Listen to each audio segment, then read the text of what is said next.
You wanted the best. You've got the best podcast. The hottest podcast in the world. The Chris Voss Show, the preeminent podcast with guests so smart you may experience serious brain bleed. The CEOs, authors, thought leaders, visionaries, and motivators. Get ready. Strap yourself in. Keep your hands, arms, and legs inside the vehicle at all times, because you're about to go on a monster education roller coaster with your brain. Now, here's your host, Chris Voss.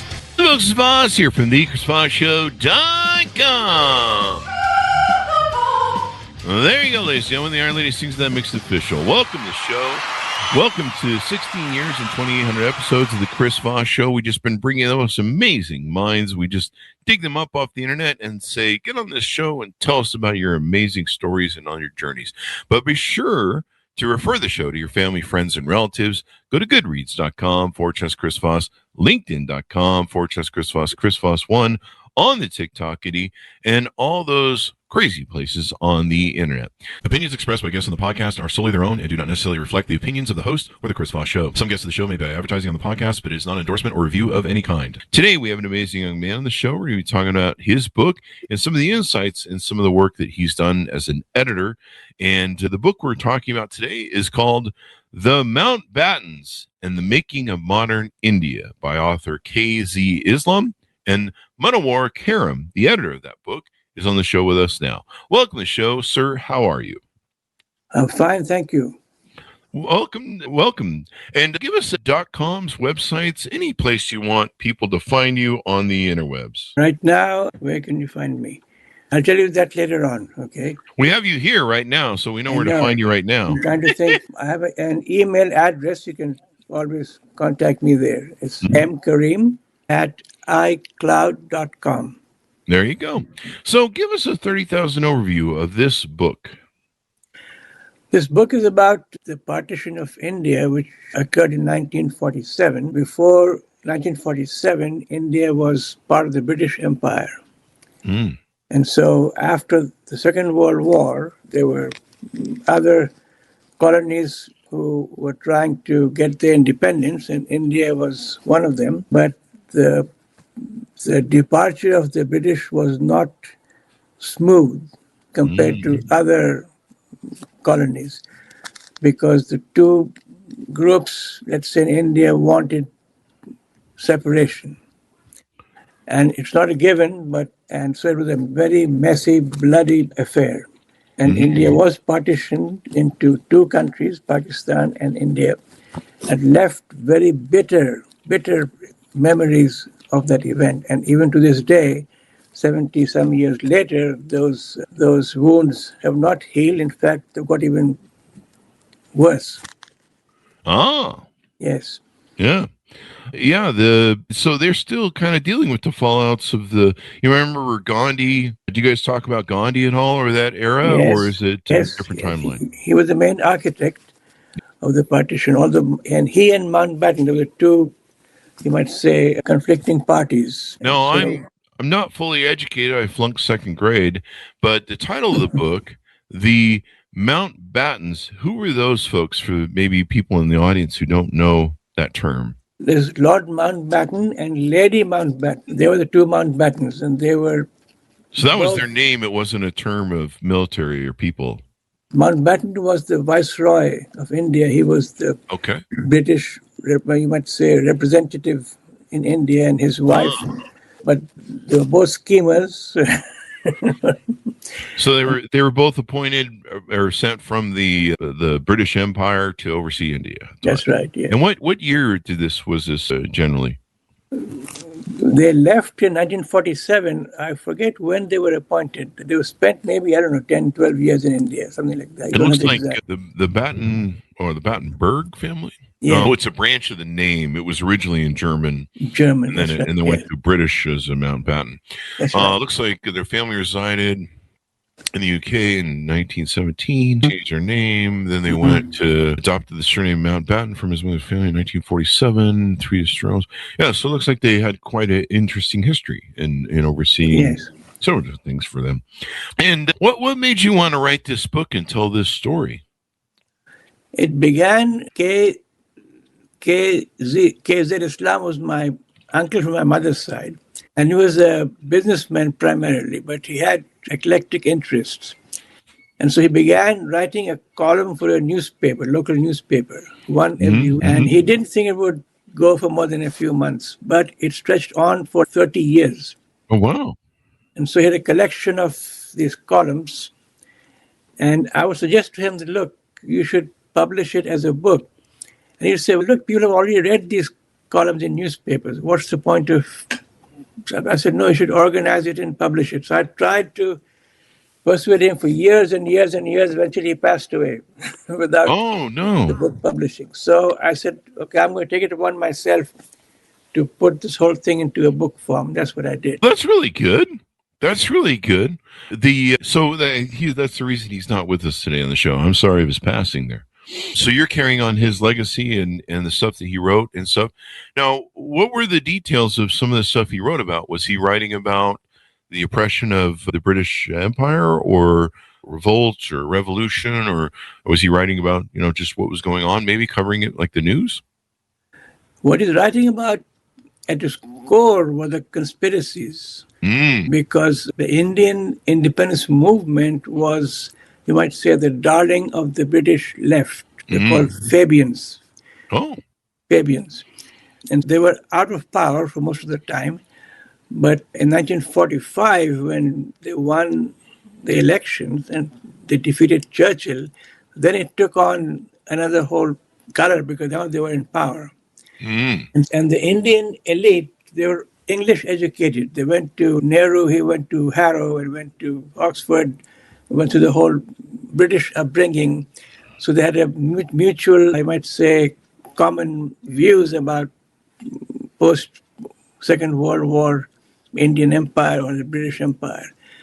And so these conspiracies were what this book has exposed by looking at original documents from the India House, from people's memoirs, memories, and so on. So it fleshes out events and personalities that were ignored by professional historians. And Lady Mountbatten, on the other hand, she had a very close friendship with Nehru. And so that influenced the Indian independence movement more than the formal treaties, meetings, arrangements, and so on. So that's what this book deals with. Oh, there you go. It's good to have that. And, in many times in histories, I think it was Attorney General Bill Barr, corrupt as hell, who said that history is written by the winners. And that's very true. I mean, we've had a lot of people who've come on the show over the last 16 years. And, you can say there's a real whitewashing in America. We have a racist problem here and have for all of 400 years of this settlement of this country, this land. And so a lot of the history of Black people and indigenous species got pushed aside. And, normally we get taught these, everything's great about white people. In fact, Florida is really great for that. And there's a lot of history that gets swept under the table, a lot of stories that are very important that shape our nation, And so what's great is we've had so many people that, they dig out their family history stories like you, and they bring them on the show, and we get to hear the stories that, didn't quite rise to the top because of one reason or another. But their stories are still valid in a contribution to our society and our culture and who we are as a collective universe of people. Great stories like this. Now, was there any? Did he? Sometimes when you write about politics or people in power does not like being held accountable. Sometimes, many times, it can. What's power corrupts, is the old saying. Was there any fallout that he got from it, where maybe people were like, did any politicians be like, hey, this guy writing, we should maybe imprison him or something? There was some of it, but because he was a very popular person, very popular with his friends, so he didn't face those consequences. Though some people did. And he had friends both on the Indian side and the Pakistani side because he went to school in India. And many of his friends had become very powerful Indian statesmen. And so there were some very awkward situations where when the Indian army was in East Pakistan, and the Pakistan army was also in East Pakistan. Ah. And he had friends from both sides, and they'd all come to his house because his house was known for free booze, and they'd all have a good time, even though they were the opposing sides. The free booze is great when you drink. I miss sometimes the free booze or the booze, but not really, because I don't miss the hangovers. Yeah, I remember when I was young, I could drink all night and wake up the next day and brush everything off and go about my day just fine, or maybe a little off. But when you're 50, you look at a beer bottle and you get a hangover. So it's just the way it goes, kids. Have fun when you can. Enjoy it. Yeah, don't enjoy it too much. It's really bad for you health-wise. That's the whole reason I gave it up. It's just too unhealthy. It's really poison. You toxify it. Anyway, I'm just rambling and filling. Now, do you live in India now, or do you live in America? Or where do you live? Living in Rochester, New York, where I'm speaking to you from. Yes, that's close to America. Yes, that's right. I don't know. But, and did you grow up in India? Did you spend most of your life with you and the gentleman? I was born in 1944 when it was British India. So I was subject of the king. 44. 47, India was partitioned. So my parents moved to what became East Pakistan, which was their native land. So I moved with them to East Pakistan. Then I came to the U.S. in 1967, and in 1971, Pakistan broke up into Bangladesh and Pakistan. But I was here, so I came here as a Pakistani citizen, but in 71, I handed back the Pakistani passport and I took on a Bangladesh passport. Then I became an American, and so now it's all behind me. Well, there you go. That's congratulations. Right. And, why did you feel the story was important? Why does this story resonate and matter with people? So you mentioned history and who writes history. And I read a lot of history. You find that history is really with a small h. It's always contemporary history. Each age has its own values, and they look back at history from that lens that they have adopted. Each generation writes its own history. So that's why if you see a book written 200 years ago about the same event, is different from what was written 100 years ago and what's written now, because we are reflecting our values, projecting it backwards.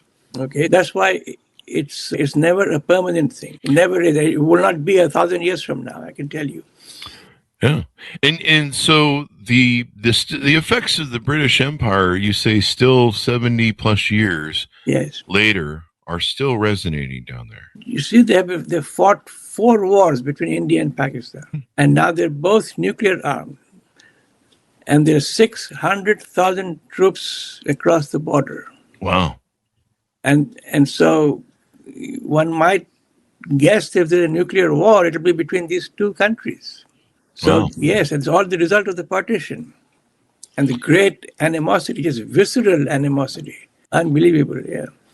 Who created the caste system that India had? And I'm being told that it's being slowly disassembled by the new generation, where it's being thrown out. But was the British the ones who brought the caste system to you guys? Or? It's not the British. In fact, this is a long story. In the Hindu religion, there's no caste. If you read the scripture, there's no caste. It was made up over time by customs, events, whatever you want to call it. So it is not part of their religion. But it is a very powerful institution.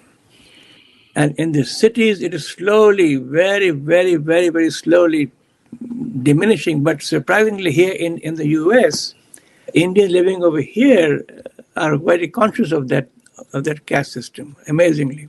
Yeah, it's kind of an interesting system. I just thought it was really wild. But the British used to have the tiered system of lower class, middle class, and upper class. And if you were born into one of those classes, it was really hard to get out. Just like you're there. And India had kind of, I think, a more complex caste system, about 5 or 6 castes, I think. Yes, there's 5 or 6, 4 primary castes, and there are many subcastes. Yeah. But yeah, it's good that you can You can get out of it because some of the casts are very oppressive and you're kind of stuck just washing toilets or something like that. Yeah, that's true. That's true. The great thing about America, if there's anything left in 2026, the great thing about America is, you can, if it rewards the human endeavor, the human drive to excel and to do more and be more. And people in the lowest dredges of society can succeed. Yes. I grew up poor, dirt poor, and I have $5 on me, so I'm doing really good right now. And it's 2026, people. Gas prices are a little much. That's the gas price right now.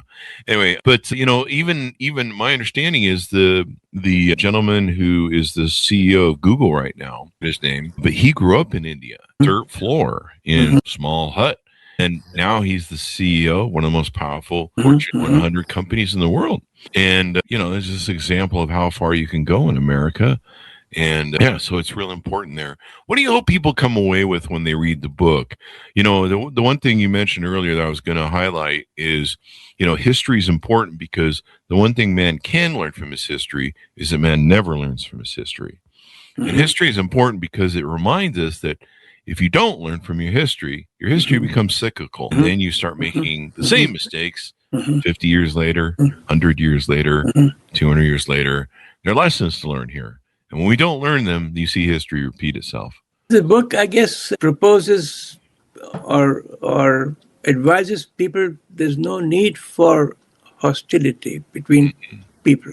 That even once in a while I travel to India and there are immigrants in India from what used to be Pakistan. And if you talk with them, they're young people, they're in their 20s, they have no memory whatever of what their great-grandparents left. But if you ask them, where are you from? They'll say, I'm from that village in Pakistan. Yeah. Imagine.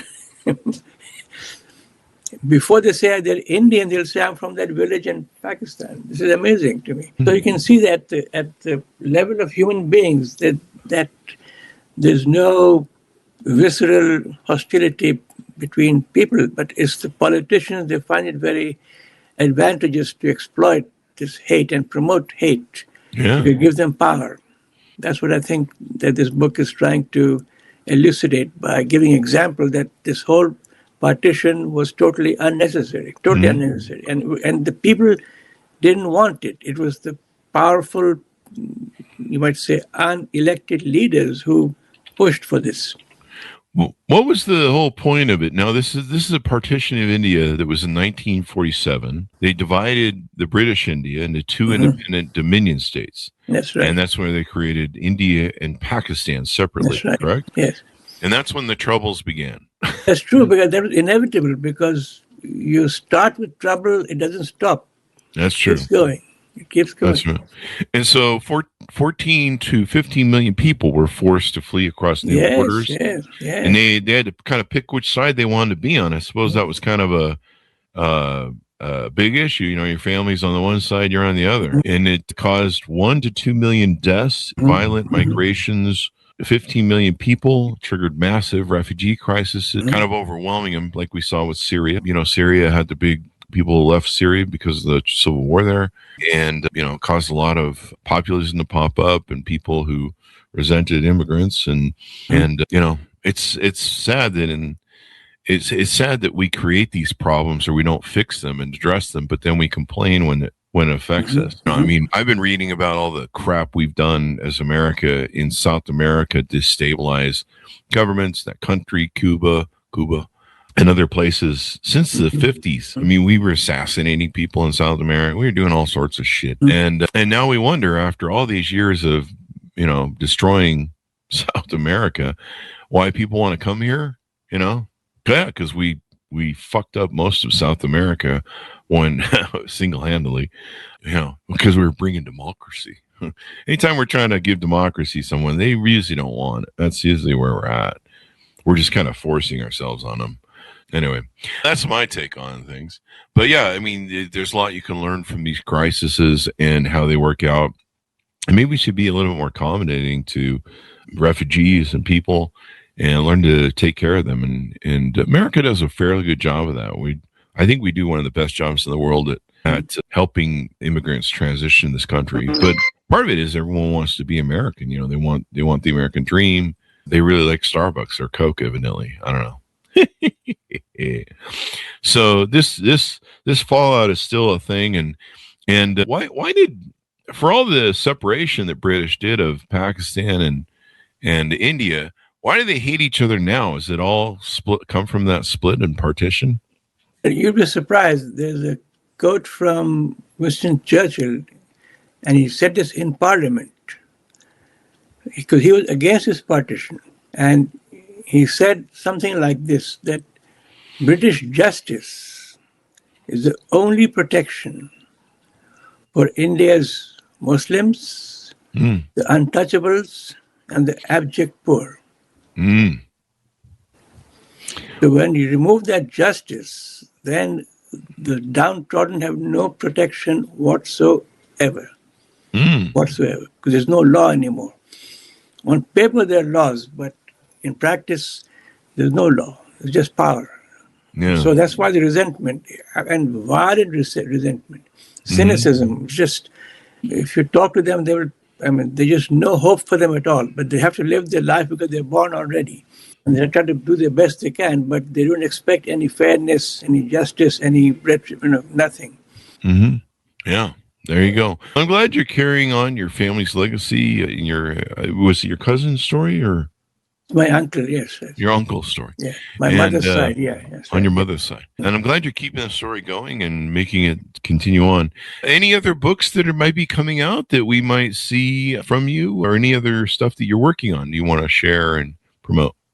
Not on this subject. I'm a physicist, so I write research papers. That's what I do. All right. There you go. Any other works or any other offers you have at your website that sell or offer anything else that you may want to share with people? There are many books. This is just one. There are, again, this new generation rewriting. Again, see, they're writing about historical events seen from values of today. So what seemed like an outrageous act 100 years ago, now it seems they're justified. So, yes, people are writing. The younger people are writing, and it's like a catharsis. That there's a lot of pent-up anger at injustice, and like you mentioned, the caste system and so on. And that is being spoken about. And there are seminars, there are colloquia, there are movies, university conferences where these issues are dealt with, and the younger people get to know about human beings who went through these experiences and whose stories have never been told. So this is coming out now. So that's a good thing, I think. All right. There you go. Thank you very much for coming on the show. We really appreciate it. My pleasure. Thank you. Folks, order the book wherever fine books are sold. The Mountbattens and the Making of Modern India by K.Z. Islam and editor Munawar Karim. Thanks so much for tuning in. Go to goodreads.com/Chris Voss, LinkedIn.com/Chris Voss, Chris Voss1 on the TikTokity, and all those crazy places. Be good to each other. Stay safe. We'll see you next. You've been listening to the most amazing, intelligent podcast ever made to improve your brain and your life. Warning, consuming too much of the Chris Voss Show podcast can lead to people thinking you're smarter, younger, and irresistible sexy. Consume in regularly moderated amounts. Consult a doctor for any resulting brain bleed.